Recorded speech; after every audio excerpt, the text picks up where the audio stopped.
episode 28 of the Eat for Life podcast, your home for esports, entrepreneurship, education, and entertainment. I'm one of your hosts, Marcus Howard, and our featured guest for this episode is none other than Trinidad Armida. She's a board member at multiple organizations, including Latinx in Gaming, and a cool new company called Beamable that's democratizing access to game development for professionals around the world, helping it become more accessible for people of all backgrounds to get into the gaming industry.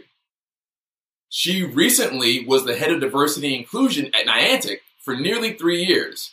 And if that company's name sounds familiar, it's because that's the one that publishes and produces the popular mobile game Pokemon Go. A few weeks ago, she made the courageous decision to leave Niantic to actually start her own company, because despite really appreciating the value of working for another company, she wanted to have her own ownership and equity in her success and her future. So in this episode, she talks a bit about her background, her inspiration for and challenges in making that decision to strike out on her own. She also talks about the importance of authentic inclusion. And then the group, all of us, discuss how underrepresented communities can either get a seat at the table or build our own tables, and the need to build our own tables if we're not getting a seat at the table. Typically, we do live stream these episodes every Sunday at 8 p.m. Eastern Standard on LinkedIn, Facebook, Twitch, and YouTube. But unfortunately, last night we did have a technical error that broke up the live stream. So our super producer, Rich Butler, is stitching together this episode. So the next voices you'll hear are Trinidad and the other co-hosts, Sebastian, Tamika, and Derek. So let me get out of the way without further ado, and let's jump right into the episode. Enjoy.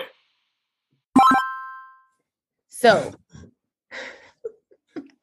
he'll come back eventually. He'll come back. He'll be back. So let me step back 2 steps. What didn't make me take the step of faith for a long time was fear. So I had fear that I was going to fail, fear that I wasn't going to be able to provide. That risk factor in the Black and Brown community is one that blocks people from being able to try something new or possibly go into a new industry that they're not comfortable with because they don't know. And our parents, and this is part to the piece, Marcus, that I wrote in your book, is our parents are never going to try and steer us in the wrong direction. So our parents are going to do what they know, right? Which is a doctor, a lawyer, a teacher, a preacher. I picked the preacher because that was the easiest one out of all of them.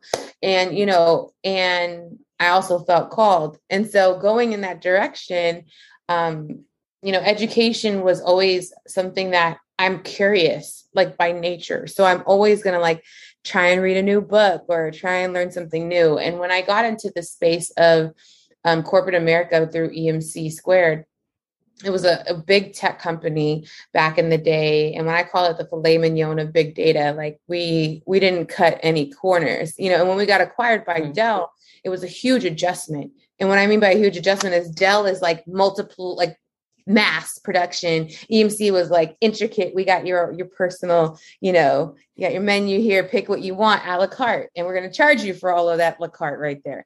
But knowing when I got out to EMC and realizing I had to shuck and jive in the sense of wear the suit, wear the heels, pull my hair back, look professional. That was a boot camp for me because my boss, God knows I love her so much. Her name is Jackie Glenn. She's a Jamaican woman who is on fire, was the chief diversity officer. And she put me and whipped me into shape in all aspects.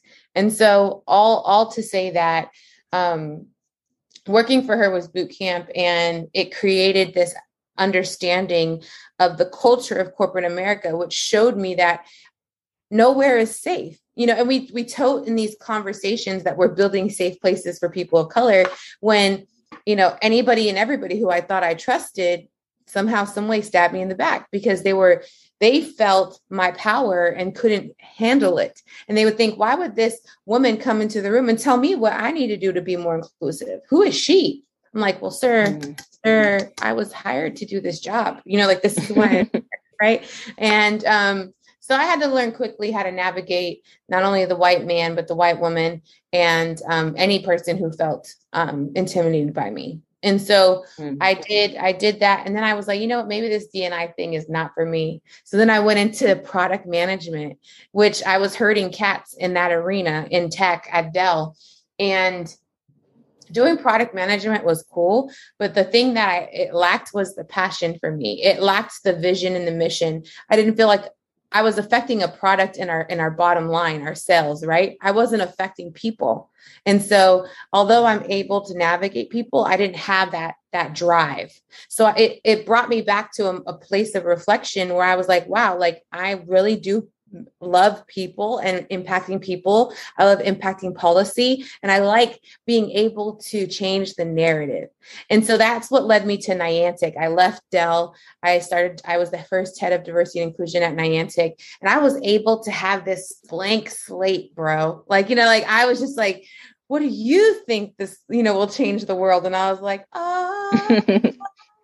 anyways, and then I was able to do that. So then working at Niantic, I worked really closely with the CEO. I worked really closely with leadership, and they let me utilize my genius. And that's what made Niantic and myself successful on that run, because they gave me a budget, they gave me a team, they gave me the ability to build something that is not going to just be surrounded by me. They let me deposit something. They let me create a plan that, if they choose to, they can do.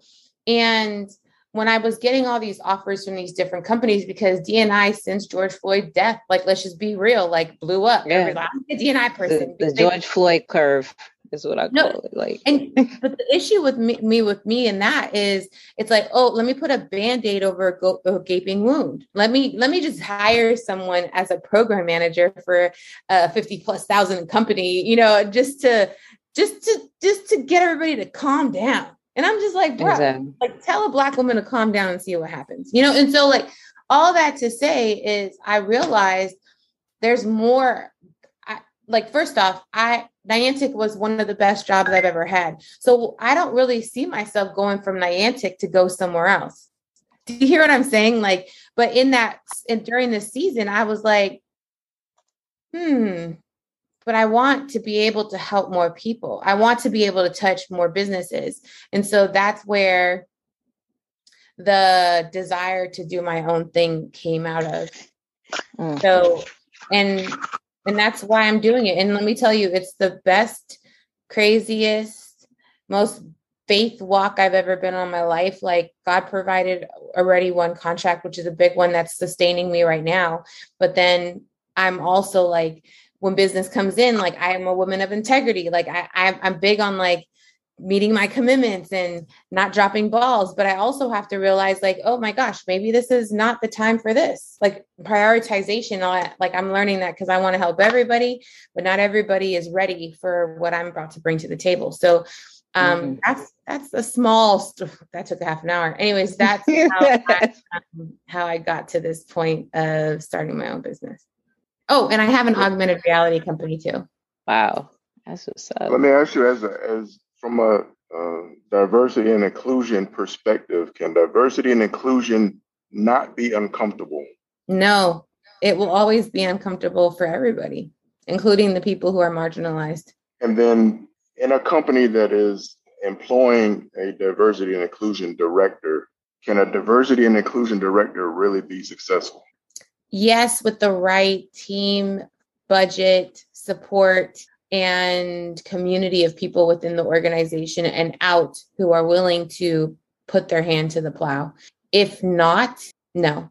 And what is successful diversity and inclusion? Being able to not even have a diversity and inclusion person, because the company is a community that is like, I am because we are. What is that, Ubuntu?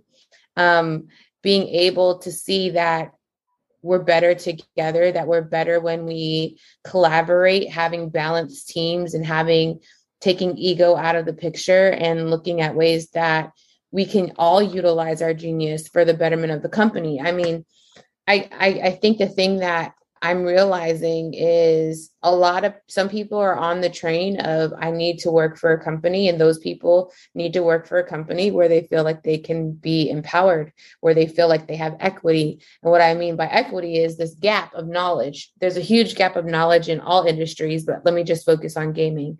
I can't say that my parents worked in gaming before I did. So just think about that, and coming into the industry and not automatically having a mentor, not automatically having someone who believes that I'm the right person for the job. It depends on who your manager is, right?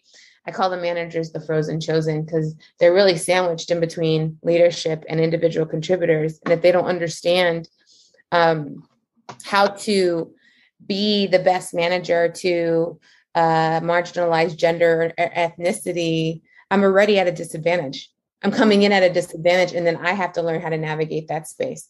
So ideal work environment would be one that is balanced. And I like using the word balanced more than diverse, because a balance, like there's been totes of like, oh, so we're just going to fire all the white guys. No, like you need some people with historical knowledge who are willing to share that historical knowledge. And you also need people who don't look like us on this call, right? So that we can come and look at our products, look at the games, look at whatever we're working on, and come from different perspectives to help each other out, to really think. But that's uncomfortable. And a lot of people don't like having like, hey, Derek, I don't like the way that you colored that background. Like, why? And then I'm giving you the reasons why. And I'm telling you, there's a lot of people who are colorblind, so don't use the blue, right? Or don't use the red.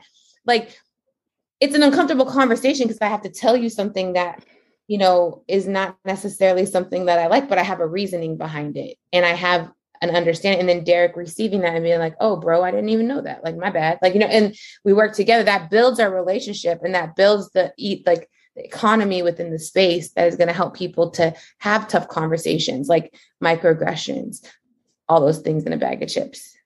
So the part about diversity and inclusion that I never see getting discussed is the power part of it. I always seem like the effort is to make the room colorful, but yet the power still stays where it's at currently. And as an organization, should I be comfortable with giving my power to someone else for the sake of being diverse and inclusive? As the person with the power in the room, I should always want the power, right?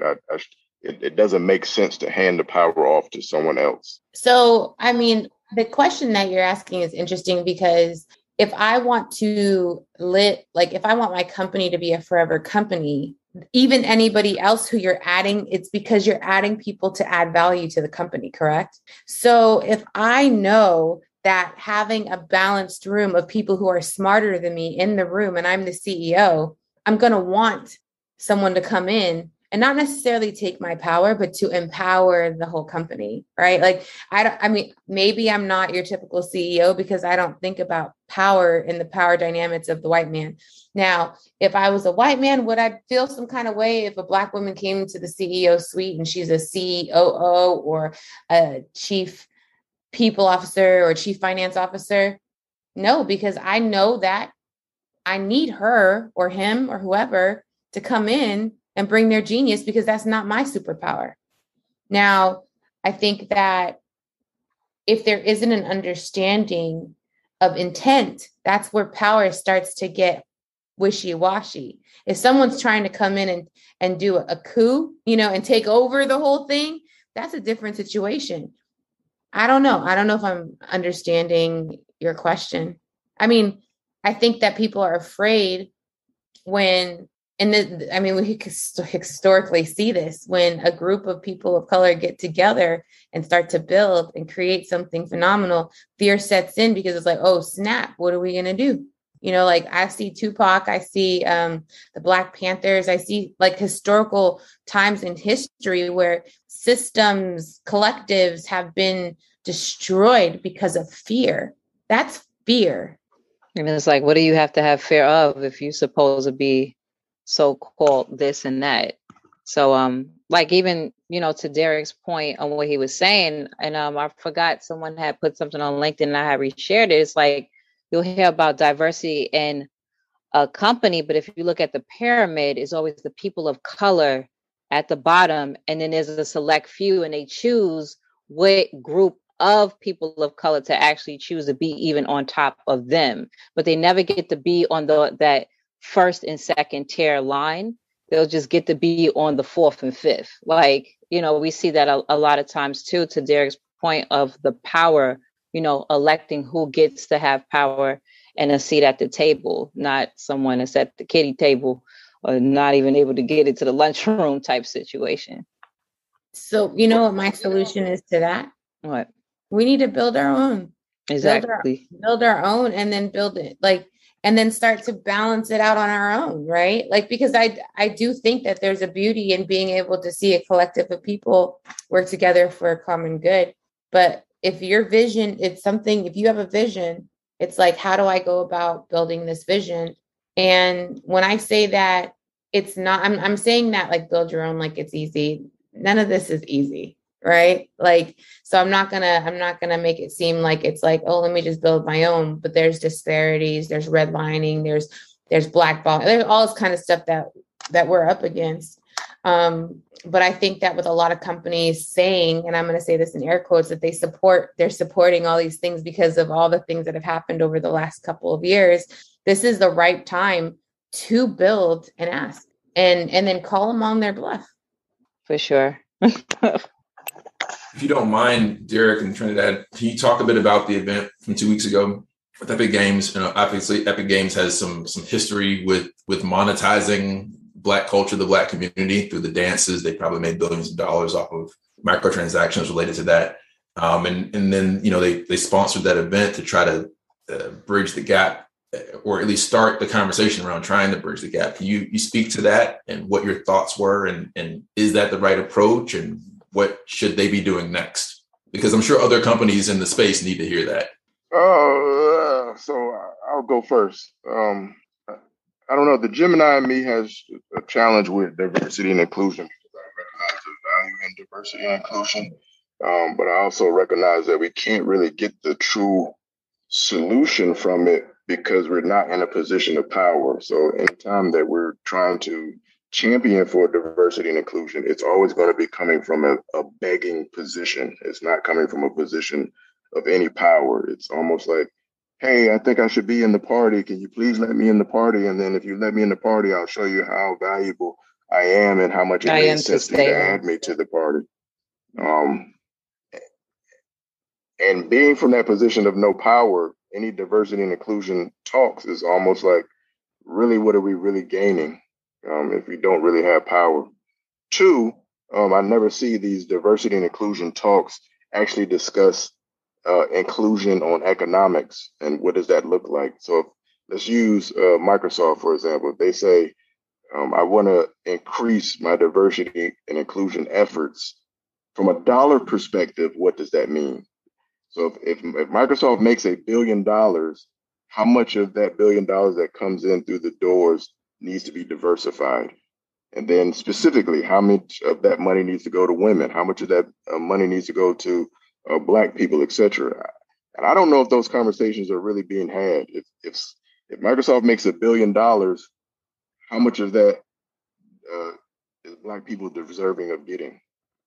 And I don't think anyone will ever ask that question because no matter what you say to that answer, it's going to sound crazy. Like if you say, well, I think every $1 billion we get, about 200,000 should be going to Black people. That sounds crazy. If you say, oh, every billion we make, $1 million should go to Black people, that's going to sound crazy. So we don't have those discussions. And so then we get excited about seeing Black faces in events, seeing Black faces in positions on an org chart, which is really not inclusion or economic empowerment, in my opinion.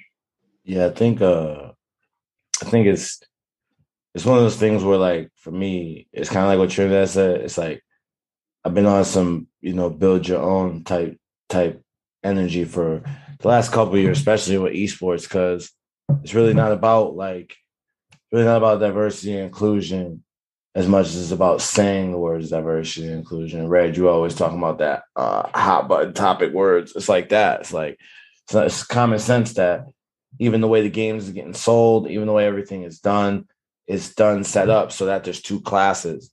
And we just happen to be in the esports space early enough to see it early. So I'm hoping that we could try to prevent it, because the fact of the matter is the people at the top see it the opposite way. They're like, nah, this is going great. I'm making all the money. I'm doing what I'm doing. This is perfect for me. So they're not trying to have those tough conversations. And we're definitely not trying to have a bunch changing when it's working. If I was getting rich right now, I wouldn't want a bunch to change. So I understand that, but I think it's important for us to keep having these conversations and really kind of to Dee's point, it's like ownership is really going to be what changes it. Like that's really going to be it. It's ownership, because if you go somewhere and you tell them you don't like something, they could try to make it work for you, but even if they need you, they only need you until you're irreplaceable. And if you don't own it, you always are replaceable. You can only not replace the owner, the top person. You know what I'm saying? So if you could be replaceable. Even CFOs and number 2s and number 3s in companies go out and then they bring in a new person who could do those tasks. Only the owner, the intellectual property owner. And sometimes they even tried to move Steve Jobs about at Apple. So really, you got to just have some ownership to get that real conversation of like, this is how we do things. This is how we see things. We do business like this. We have a culture that's like this. We don't tolerate none of this. And I think you guys are right. I just think the challenge is, I don't see a lot of people out here willing to sacrifice what it takes to really be an owner. Like I don't see a lot of people. I see a couple people, and that's men and female in the esports space. I don't see a lot of people really willing to sacrifice. They really want to do what they see as an opportunity. But as soon as the opportunity isn't like something that you can easily get, it seems like it all dissipates. And I think that goes into why it takes so long for us to build something on our own, And I'm talking as somebody who's been 4 years in the grind with an agency, right? Like Gold Standard Gaming is 2017. So at this point, I've been 4 years in the grind with the agency. And I feel like I look at my contemporaries and I wonder, like, it could be easy to sign up with a company. Like Trinidad says, some people want to go and join a company, and that's great. Entrepreneurship is great. There's nothing wrong with that. Don't get it twisted. Like, I think that's really great. But to get that ownership thing that Derek was just talking about, y'all heard it. To get that, you got to be able to go through and suffer through. And we black and brown, so you're going to have less resources. You already knowing that. That's like, you're going to have that. But at this point in 2021, it's not 2010 no more. It's not 2005 no more. You could bootstrap and start up and come together. And Marcus, you're a great example of that, because you do it live, like on stage every day. So I just want to see more people committed to their grind and to their hustle, instead of like trying to join every accelerator, trying to join or trying to get, every single company that put a job out, you try to apply to it. Like, I get that. Get your money. Like, don't get me wrong, I'm not dumb. You got to eat. But it's like, I just want for that ownership piece, people to really step up and do like what I see with High Point Gamer, or Meta Arena, or any of these other fabulous companies. I really want to see more of that, because I don't think these things that we're talking about, the more I ponder it over these weeks and years we talk about it, I don't really see an opportunity working with these companies where they're going to prioritize it in the way that we want it prioritized. It's not that they're not going to put a little piece up. 2% of the industry, if we get that to 5%, then, oh my God, it's amazing. Write a PR piece.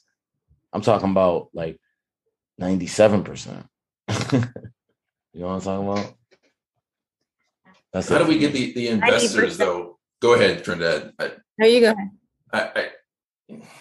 I've been at this 10 years now, and I have seen around the country, people of color who don't invest in gaming. It's been my experience, and maybe anecdotal. There are the people who invest in gaming and esports don't invest in founders from marginalized groups. And then the groups that invest, or the venture capitalists that invest in marginalized groups, don't invest in gaming and esports. So you have this gap where like our community is not getting the resources we need to scale. Derek knows firsthand, there's a gentleman here in Tampa Bay who has a platform that's basically LinkedIn for gamers. The platform is done and ready to go live. He just needs a $60,000 check to pay the invoice, and then he could be running his company. and he can't get that locally. He can get it across the state. He's applied all over the place and can't get that money. But there are these organizations that say we support, the underrepresented founders that are just not cutting the checks. Even where you all spoke at, 2 weeks ago, I've been trying to get them to take esports and gaming seriously for 4, maybe 5 years now. And that event with Epic Games is like the first time that I've seen them. And it's a VC group of Black and Hispanic or Latinx investors. So how do we bridge that gap? Like, they have the money, they appreciate the culture. Like, how do we get the funds into the innovators to build this ownership and this equity for the entire community? Because when you have like I'll say Play Versus, right? That's at least a Black founder. That money, I don't think is going back into the Black community. I don't know. I'm going to stop talking.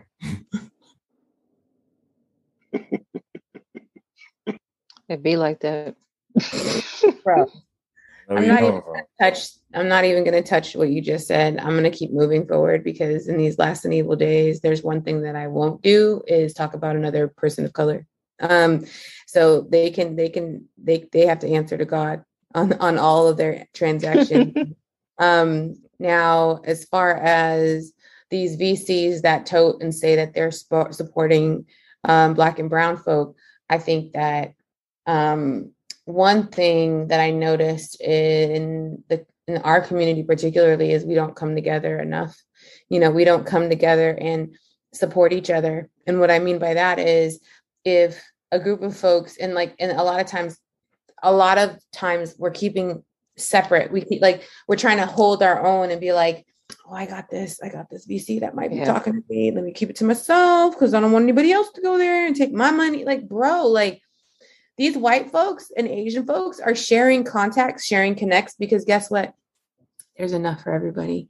And the thing is also is that they share their cheat codes. They share their decks. They share what their contract was. They share how much they made in their contract. And then they come together and they form random new companies so they can get more money together. Why? There's a curse. I keep on saying this and people think I'm a radical Christian, and I kind of am, is I believe that there's generational curses. And I think there's a generational curse between, oh Lord, I'm going to go there, between the house slave and the slave that was in the fields. And this divide of, no, I got my money, so I'm going to keep, doing this the way that I can. And y'all aren't cultured enough to know how to do this. So I'm not going to teach programming. It's programming that was programmed from the beginning. And it's now we see there's so many things popping off. Let's just talk about Web3 and the metaverse, right? It's all right, let's say it's a new season. Do you know how many people are getting funded millions of dollars for a metaverse that hasn't even been created yet? Just being able to have an idea around a DAO, around Web3, around blockchain, around cryptocurrency. And I know at least 2 Black men that are building a game on blockchain right now, at least 2. I'm saying there's more, right? And are struggling to get funding, when a white person could walk into a VC and say, I'm thinking about creating a DAO, and get millions of dollars dropped into their account without something. We see it, and even in Florida with Magic Leap. Nobody knows what Magic Leap does, right? Until maybe last year or the year before. We knew that they were working something, but Google just dropped. Nobody asked, why would Google drop that much money into an organization that hasn't shown 1 ounce of actual prototype or product? It's the little things, right? And so for me, I'm at this point where I'm like, I don't want to fight you anymore. And there's a lack of trust in the community that we actually do things just to do them with each other. Because a lot of us, I'll speak for myself, I have been stabbed in the back multiple times by people who say that they're there coming for me, or they care about me, or they want to see. I've had ideas taken. Thank God I'm an idea generator, so I can always create more. Haha, joke's on you. But I've had all these different things happen, right? And I know I talk a lot about my relationship with God, but if I didn't have that relationship with God where I'm able to actually forgive, I would have stayed bitter, bro, and never move forward, because I'm just F all y'all, y'all are trash, and I'm not going to do anything in life. No, because I'm able to say, you know what, bro, take all that, have fun with it, and I'm going to create something else. That's where I'm at today. And I'm always no strings attached, giving contacts, information, access, because guess what? I'm only one person. I can't take all those contacts. I can't take all that money. I could, but I wouldn't be able to do it justice because a Marcus knows how to do esports better than I. A Red Infamy knows how to do, like, all y'all are better than me in some form or fashion, right? So instead of me trying to connect and like take all this to myself, I'm trying to give them away. But the thing is there are generations out there who don't know how to receive, number one, and also generations that don't know how to say thank you when they do receive. And so what does that make people like me do? Not want to give you anything, not want to share anything because you're ungrateful and you don't want to like glean and learn. That's the whole nother conversation for another day. So then, going back to what you mentioned before, I'm not sure if people, who are Black folk and brown folk who are receiving these funds have been taught in their generation of teaching from their parents or lack thereof of parenting, right? Because we suffer from, not having parents because of the system, let's just say the whole system in general. And now I have Uncle Joe, who's a white man, who's a VC, who's my mentor. And he's not telling me like, give back to your community. He's telling me, oh, you should invest in this because then it's going to continue making you money. Now, when this person ends up broke because they didn't have the real education or the equity gap that was supposed to be there, then they'll realize like, wow, like I really just stepped on a whole community of people and I only cared about myself. And now all I have is myself. There's a whole generation of basketball players and football players who ended up in their mom's basement because nobody wanted to give them the cheat codes on how to actually invest and build.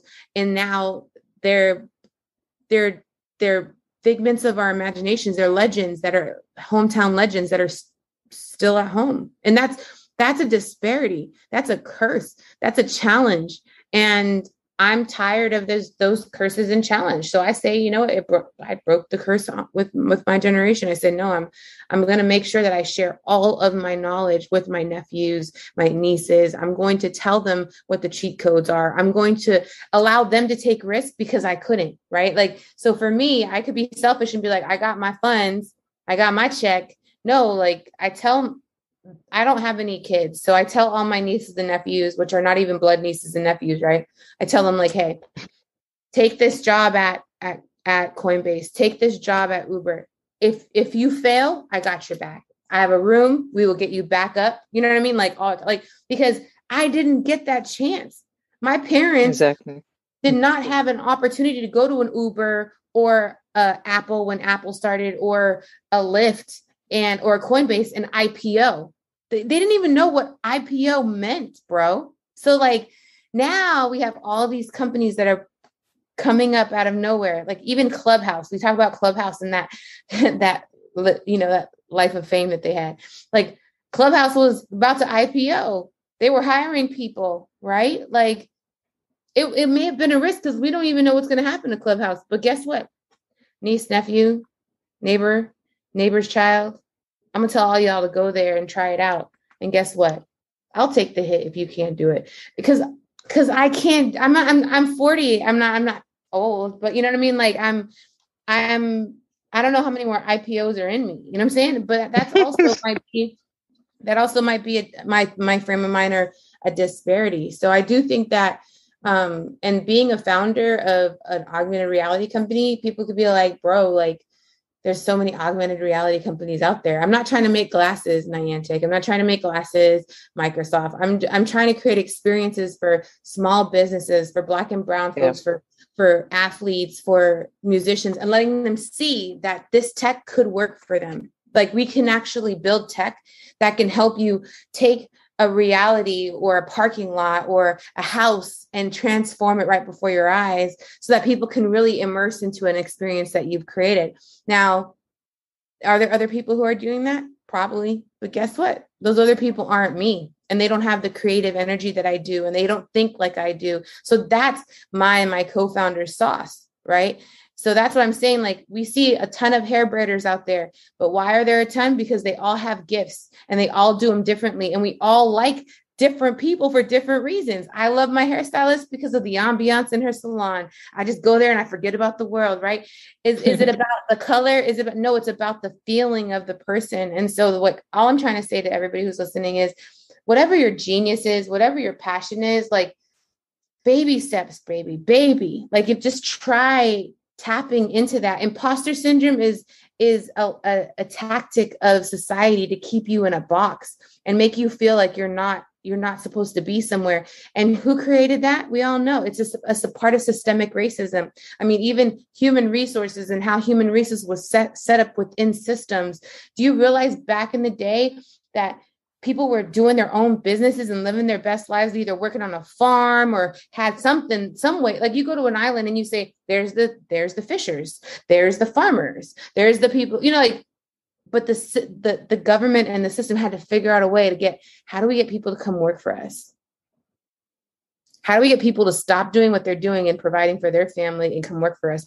Let's dangle these golden handcuffs. Let's dangle that we'll pay you more and you'll have vacation 2 weeks a year, if that, right? Like, it's just our minds are so stuck in what is safe. And that safety comes at a cost. Okay, I'll stop there because I can go on for hours. I'll stop. No, it's true. It's so true. I mean, that's what our parents, being from, if they were immigrants or just being here in the States, period, they just seen that the safe, whatever was safe worked because that's something that they probably could control a little bit. So the risk factors that we're doing now with our generation is at an all-time high, but it doesn't have to stop or be stagnated because of the imposter syndrome, like what you was talking about. Well, if you're suffering from imposter syndrome out there, I hope that tonight's episode has helped you. And I mean that. Like, I hope it's helped you see two things, especially my minority folks out there and everybody watching, right? First of all, there's a real conversation we have on this show. So nobody's perfect, and no, we're not blaming anybody specifically. People a lot of times hit me up and go, Chosen, we feel like, you just want to blame people or say, it's the man. Well, we're just using history and the facts in it to kind of level the playing field on what's going on with these future generations, as everybody here has been saying. And I feel like gaming is in that place where, like, it's crazy to me if you think that we're going to have, like, someone like FaZe Clan go live with an IPO to get people to buy stocks in something that they're putting value on.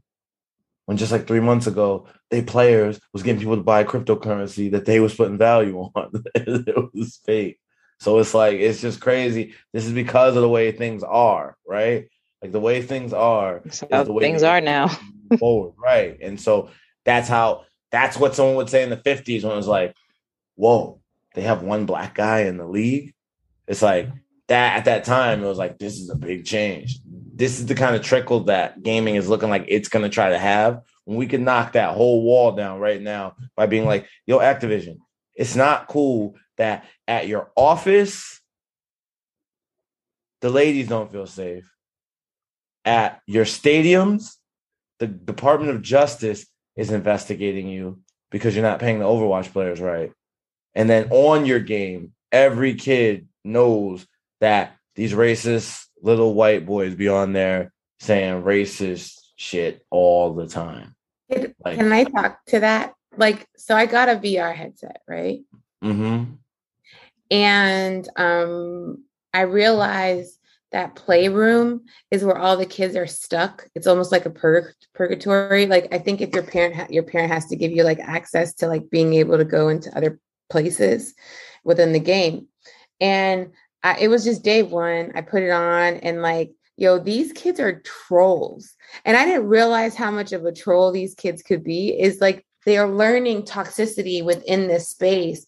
And they're just like, it's so funny because my brother was like, he's really tall, like 6'3", but when he set up his VR, he was on the floor. Like, like he was being lazy and putting it on the floor. But when he got up, this kid's like, damn, he tall. Like, and he started trolling him. And I was like, what? And he's like, let's get out of here. Like, I mean, like, we're adults. And we were like, bro, this is not cool. Right. And imagine kids who may have like low self-esteem, or they're trying to go into the game to build a community and they're being like tore down. But anyways, I just was like, I got trolled. It's true. It's true. It's true. And this is the thing. We're living in this time, right? So I try to explain to people, like, Martin Luther King and them had to stop taking the bus. You know what I'm saying? Like, they had to just stop. And buses was new. Buses just came out like 10 years ago. It was brand new, right? Now Xboxes is new. They just came out like 10, 15 years ago. Y'all better start walking. Because if you keep getting on the bus, then the bus company ain't never going to stop making you sit in the back. So you got to start. The thing is, we're divided. That's the curse, right? Can we ever see a group of Black and brown people come together, like the majority, and say, it wasn't until, I don't want to go there. That, like, it's where we like trauma porn. It's usually like it has to be a form of trauma for all of us to come together. How about for us to wake up? Yeah. That's the only time. It's not always for something, okay, this is what we need to do. This is how we're never in a hive mind with that. We understand trauma, built off of trauma in recent times from our ancestors, of course. And then as soon as it happens, it's like, okay, we come together. And then in like 3 days, that's it. And 3 days is like, well, I forgot. Yeah. And why are you looking at me? And it's like, come on. There's things for us to do. And just like Trinidad, there's a lot out there for us to grab. It's more than just 40 acres. Like, it's way, since we're in these digital times, like, it's way more for us to do. And it's the Wild Wild West, and it's the start of it. So we all, like I said, the forming Voltron period, it has to happen in so many different entities, and it's right there. Well, like I said, go ahead, please. Sorry, Sebastian. I was going to say, so like the whole concept of a DAO, decentralized autonomous organization, right, is supposed to build generational wealth within the organization. If we can't come together enough, like get a mass of us together to build something, that it's going to fail. So like that whole concept of like, we create our own coin, we create our own system, and we call the rules. We say what the rules are. Wow. You see our white and Asian counterparts thriving. That's why we see a Chinatown in every major city, bro. That's why we know that if we're going to get our nails done, it's probably going to be by someone who's Vietnamese. Like, there's just certain things where and do you think that all the Vietnamese like working at the shops that they do work at? No, because I hear them talking about people behind their, like, they were like, no, and I'm just like, but they're there. They are there because they're building generational wealth for their family, either back home or the community within, right? And it's like, there's always that one person who is like, nah, I like it here and I like the safety, so I'm gonna stay. Right. Comfortability. No, I always see that. Yes. I always see that. Yeah, I don't blame them though. I do. I don't. If you think of you talking about being comfortable with it, where they're comfortable with their at? I'm talking about being comfortable with their safety, like comfortable with where they've made it to the point that they don't care about rescuing anyone else or helping anyone else. So you say you don't blame them. Can you please explain? How many people here grew up in a Black neighborhood? See. And when you were growing up in that Black neighborhood, how many of you felt like your Black neighborhood cared about your well-being? Well, I had the elders, so I had the elders and people looking around. So there was families that, communicated with each other. So I'll say no, none of them cared. But So you're supposed to. So when you get older, are you to supposed to remember that? Or are you supposed to forget that? So I are you supposed to remember. remember the bus stop of someone teasing you about your shoes that you couldn't afford, that was on your parents, or teasing you about your mom because she was darker, or because you were darker, because you were lighter, because you had, like, whatever reason that you can find to be attacked, you were going to be attacked on, and that your only defense to that attack was either to grow a thick skin or to become an attacker. And Yeah, then you survive that. Mm-hmm. And so then once you survive that and become grown, you're supposed to do what?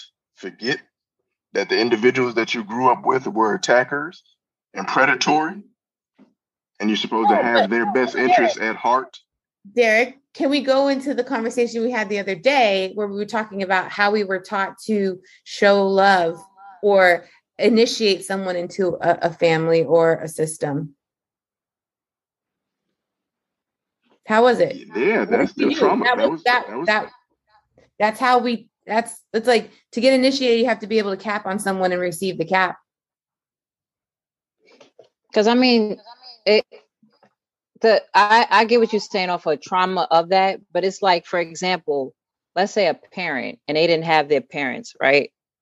They didn't grow up with their parents at all. So it's like they can't miss something they never had. They're going to make two decisions when they have their own child. They're either going to continue that generational curse, or they're going to want their children to never experience that ever, like to experience what they went through. And it's like the same thing, for example, like the hood. If you went through a whole bunch of traumatic things in the hood, and it's like, well, when I make it, I don't have to offer them nothing because they didn't offer anything back to me. Do you want another cycle of that? And it's like, that's what people get in the zone of, are you want another cycle of your people to keep being stuck in a total loop? Or do you want to make a shift, a change? And it's like, you have those two people to me. To the people that don't want to make that shift for change, can't complain about anything. Neither of those people are getting mental health. Yeah, I agree with that. With that. I just think that it takes more than it takes time. It takes time. And this is why a lot of young people are targeted. A lot of young people are targeted, right? Like a lot of young black men, a lot of black women, like the prisons are filled with black bodies, brown bodies. Black women are, and brown women are sexually targeted, so that like a lot of the, culture has young children. So then, obviously that brings on a different level in life when you got to take care of a child and stuff at such a young age before you finish and grow and level up. Because I'll tell you what, it's only been the last 2 years that I've really been like on my ish. You know what I'm saying? Like I would say, like I've been handling my business like 2 years or so, and I'm, and I was at like 28. You know what I'm saying? But we all know the old adage in the hood is like, like if we make it to 25, and that now that I'm older, I'm looking back, I'm like, that's why, because yeah, you're going to feel that way that Derek is talking about. You're going to feel that. I felt that. I know most people probably feel that, like, I'm going to shine on y'all, or I'm going to show you how we can make it. But then you grow past that. But not if you die or go to jail. Like, then you don't grow past it. You die or you go to jail. So that's the thing I noticed the attack is on, is like not letting these people become full form adults. And these are the very same people. I'm glad you said that, because we can loop it around. Those same people who are seen as young, not 25 yet, still bitter at, the hood. So they don't want to come together because they're surviving their environment. And they're like, I'm never going to come back, give y'all back. What they don't get in that time when they're young is when you get older. I feel like the number one thing that made me feel better about my environment growing up and actually looking on it fondly was knowledge. Once I learned what the Reagan era was, once I learned what, all these things that happened to bring us to this moment and transition us to where we're at, I could look back at my universe and say, oh, well, we were all products of this. But you don't be knowing that at 22, 23. You be playing Xbox and hear a white boy say some crazy shit to you. And you be like, wait till I see you in person. And then you show up to the tournament and they be scared. That's what really happens, right? But you're like 21, 22, you ready to just go off the Richter. I would never do that now because no kid could say nothing to me on a microphone. that would make me go to a tournament and want to actually carry out these things because I'm old enough. A lot of these people are younger, D. That's all I'm saying. A lot of them is younger, so they not willing to turn around and give back yet because they ain't advanced to that age yet where they're like, oh, okay, it makes sense. Like we're all part of this system, whatever. And so I want all the people who are in our age group to start, like Trinidad was saying, school all the cats out there now that like what was happening again. I'm gonna say it again. What was happening with the boycott and the buses? You know, that was a new form of transportation, and you see the marginalization. Our Xbox and the PlayStation are the buses. This is new. It's not but 20, 30 years old. It's not separate. Someone just got paid multi-millions of dollars for League of Legends yesterday. Y'all all saw the shit with the crowd. It was huge, whatever. Someone just got paid millions of dollars yesterday for playing League of Legends, and nobody got paid this year for playing Mortal Kombat. And Mortal Kombat sold 5 million copies. That don't make no sense. Like you could write it down, you could do whatever you want. It doesn't make any sense. So you have to dig into that and do your own investigating. Why your bus is you're getting put in the back right now. You getting put in the back. Whether you know it or not, you getting put in the back. Because I bet you, I didn't even know this for a fact, but I'm willing to look. Who want to look right now in that League of Legends match and look at all the players on both teams and find somebody black or brown? I want to play that game. Red, I told you we're going to have new segments on the show coming up. That's our new segment. Who was black or brown at the League of Legends Worlds yesterday? I mean, that's just one thing to see. Like, you're not going to see it. I don't even know this for a fact, but I bet you if I go Google yesterday. I mean, we just got a couple of characters. This team beat this team. Ain't not one on either side gonna be a brother. Like, I play League of Legends. Why is that? We go back to the disparity of how our parents taught us what was acceptable in order to be successful and not have a risk of failure, right? Like esports, gaming, all that, being a nerd didn't become cool until maybe 5-10 years ago. Let's just keep it a buck, right? So then now everybody's like, oh, Naruto and blah, blah, blah. Like everybody's on the wagon. Like I play games, but back in the day, playing games was seen as like, stop playing games, pick up a book. Didn't Homeboy write a whole song on it? Read a book, you know what I mean? Like, because it's like, and what was everybody doing at the time? Playing video games, watching TV. But you know, our white counterparts, keep it a buck. They were like, oh snap! Like there's money in this. If everybody's buying a game, hey Johnny, I think you should learn how to develop games. Why don't you just design your own game in the garage? You know, in our Beverly Hills garage. Look at half the game companies and see where they came from, garages. And so obviously, in order to have a garage, you have to own a home. So let me just there's just a couple things where I'm just like, yeah, I can look at all these esports teams and see that there's nobody there that actually looks like me. But I also have to understand the disparities that started from when I was a young child that kept me from being successful in this space. You have to be rebellious and say, I don't care what my parents say, I'm going to get a degree and blah, blah, blah. And then also half of these gaming degrees and didn't pop up till 5 years ago. So how are people learning this? Through generations being taught and being it trickled down, where generations were able to be artists, generations were able to be game designers, take apart computers that their parents weren't using anymore and put them back together again. Don't get me started on the disparities there. So now we're trying to play catch up. We're trying to get in the race that was never designed for us to get into. Right. So that's the struggle. That's the ultimate struggle. And when you talk, Derek, when you were talking about, well, you know, I was made fun of. I was this, I was that. But you know what? This is the one thing that I refuse to do. I refuse to be, either die here or you become the villain. I refuse to be the villain. Like, I can't, it's like you see the thing with parent, like you had a bad parent. I'm not going to be a father like my father was. I'm not going to be a mother like my mother was. And you end up like one day slapping your child and being like, oh, dang, how did that happen? Because you didn't distinguish, like you didn't realize that you watch someone do exactly that thing for how long in your life. And then you actually embodied it because you didn't actively counteract that with something else healthy. Derek's talking about how many of them are getting like therapy.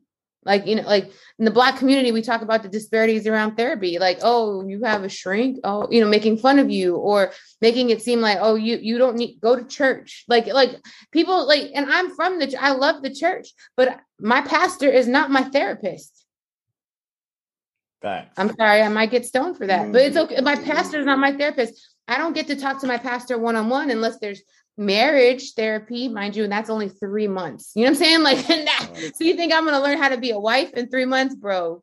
I'm going to need a whole lifetime. Right. But like all that to say that, like, I really do think that I'll speak for myself personally. That's why I do what I do so avidly, because, there's like Black Girls Who Code, there's Girls Inc. I mean, I know most of the women ones, but like the Boys and Girls Club, like it's not that hard to like tap into your local nonprofit organization and be like, how can I help build something within a pipeline so that there's a pipeline to education. Like now HBCUs, like let's tap into the HBCUs. Well, guess what? Those systems are broken. So we're tapping into a broken system that hasn't even figured out how to build endowments that will support the community to attend these schools. Like, why does most Black people not go to an HBCU? Because we don't get scholarships. We'll get a scholarship from a white school full blown. And that's another disparity, because I wanted to go to an HBCU, but they didn't have any money for me. I had to pay all of it. And that would have Same here. A whole nother generational issue, because then I'd be paying student loans back when honestly, you should pay for me to go to school. Right. So it's like, I'm sorry. I'm going to, there's so many layers to this. And that's why I think the way I do, because I'm like, okay, Epic, you're giving 100 million to creators who are going to create on Unreal. So can you give me the cheat code on how to get at least 500,000 of that? Because in order to create anything worthwhile, even a prototype, I need at least 350 to 500,000, because I'm not going to do that on my spare time to get 5% back, bro. I'm Gucci. But if I had a poverty mindset, I'd be like, oh, snap. Exactly. You'll give me 5,000. Thank you. You can't build anything with 5,000. You can't even pay your rent in the United States right now with 5,000. Right.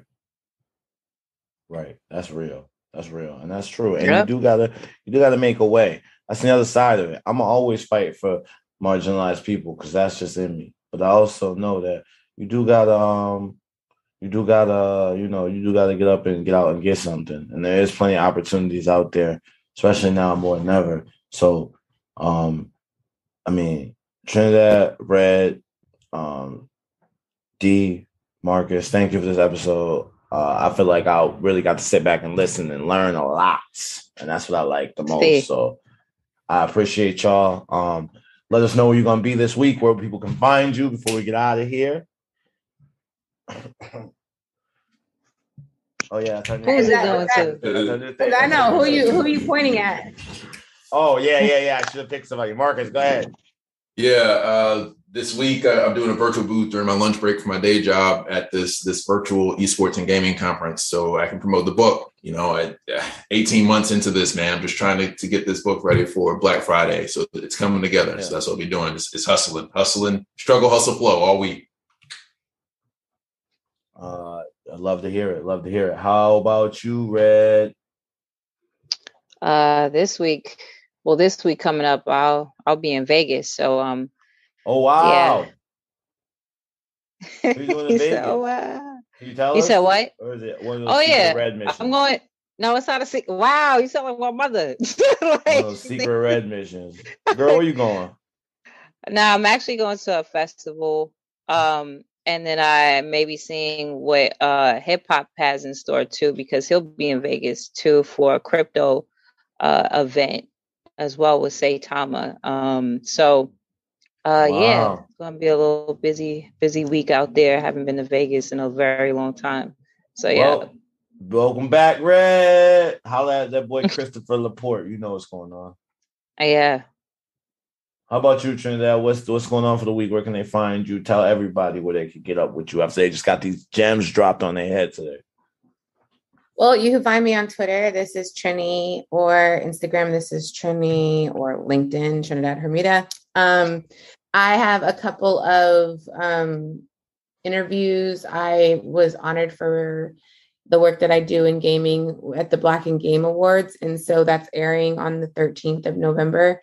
And prior to that, hip hop, I might be doing an interview with hip hop. I might be doing an interview with another couple of PR agencies. And I'm just for anybody who's watching, who's interested in getting into the game industry or trying to learn more, or may have something that they're like, their imposter syndrome has told them that they can't do, hit me up on LinkedIn. And even though I have a ton of messages in there, I always get to them. And so again, I believe that we can change the game. And if you don't know, if you've never heard of Web3, I think I posted, I don't know if I did, but if I didn't, I'll post like a Web3 for Dummies on my LinkedIn for those who are like, what's blockchain? What's crypto? What's this? You know, I just think that there's a lot of opportunity here. We will, I don't care what anybody says, I think we're going to a cashless society at some point. And so if you don't know about crypto, it's unfortunate that, you know, we are going that route, but it's happening right before our eyes. And so get with the program and understand. And Derek introduced me to another Derek Jones, I believe, who has one of the first Black owned crypto wallets. So, and next week, not the week next week, but the week after, I'll be speaking at the Black FinTech Black. So it's fintechblk.com. I'll be there along with, I believe Derek Jones will be there as well. And my co-founder, Justin from Mr. Augmented. There'll be a bunch of people who are doing some dope things in this space. Awesome. That's dope. How about you, D? What you got going on for the week? Where can we find you? The grind just continues, man. Trying to work on this diversity and inclusion thing, the battle, man. That war doesn't end. It never stops, right? It never stops. But I appreciate you as a soldier out there. Appreciate all y'all, all the things you do. Thank you so much. This episode has been recorded. It dropped from the live stream, but we're going to restream it live. So if you're getting this restream, thank you for tuning in and hanging out with us. And thank you for continuing hanging out with us as we continue our journey to be the number one podcast, but we already the number one podcast in esports, gaming, entrepreneurship, and education. It's Eat for Life. It's your boy Chose One, the Golden One. Holla back. Get your dollar back. We'll see you on the next one, baby. Later. Peace. Deuces.